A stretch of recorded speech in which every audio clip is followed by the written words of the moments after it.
শেষ করতে দেন। এখনো আমাদের অবস্থান একই রকম। আপনাদের ন্যায্য দাবি, বৈধ দাবি এবং এর আইনগত প্রক্রিয়ার ক্ষেত্রে সর্বাত্মক সহযোগিতা ইন্ডাস্ট্রিয়াল পুলিশ করবে।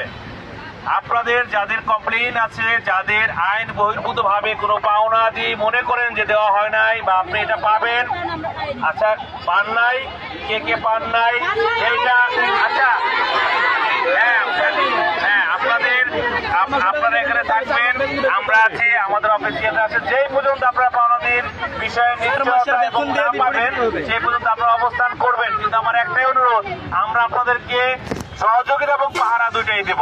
পাহারা হচ্ছে আপনাদের কোনো যেন ক্ষয়ক্ষতি না হয়, আর সহযোগিতা মানে হচ্ছে যে আপনি বেতন কেন পাবেন না, কেন দেওয়া হয় না, সেই ক্ষেত্রে মালিক পক্ষকে এটা বাধ্য করা। আমার কথা শেষ করতে দেন, আপনার কথা বলে শেষ করতে দেন। আচ্ছা, বাকি যে বিষয়টা আছে, আপনি আপনার কাজের জন্য মনে করেন আরেকজন লোক, আমরা হতে পারে আমি পোশাক পরা একজন অফিসার, ভাই গরিব মানুষ, কিন্তু আমরা সবাই গরিব করেছিলেন। এই ফ্যাক্টরিতে হয়তো বা এটাই না, আরেকজনে আমারই কোনো আত্মীয় পরিজন কাজ করে, আমার বাড়ি যেখানে আছে, আমার অনেক আত্মীয় পরিজন আছে যে যারা বিভিন্ন এই আরএমজি সেক্টরে বিভিন্ন ফ্যাক্টরিতে কাজ করেন। তো সেই ক্ষেত্রে হয়তো বা আপনি এখানে আমার পরিচিত কেউ না, আমি মনে করি আপনি আমার বোন বা আপনি আমার ভাই। আপনার ন্যায্য দাবির পক্ষে থাকাটা আমার সরকারি দায়িত্ব, আর যেটা হচ্ছে মানবিক দায়িত্ব, আর একটা হচ্ছে ধর্মীয় দায়িত্ব।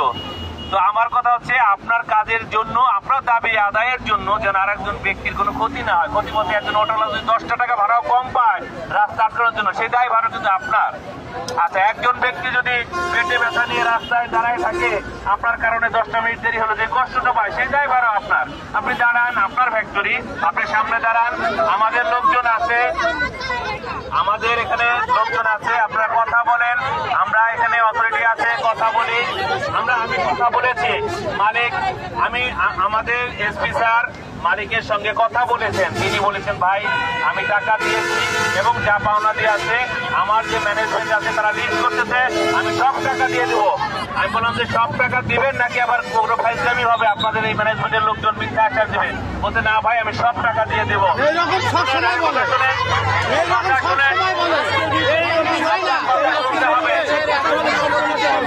আচ্ছা, কথা শুনতে হবে, কথা শুনতে হবে। আমরা এখানে আছি, আপনারাও এখানে থাকেন, আপনারাও এখানে থাকেন, কোনো সমস্যা নেই। আপনারা এখানে থাকেন, আমরাও আছি।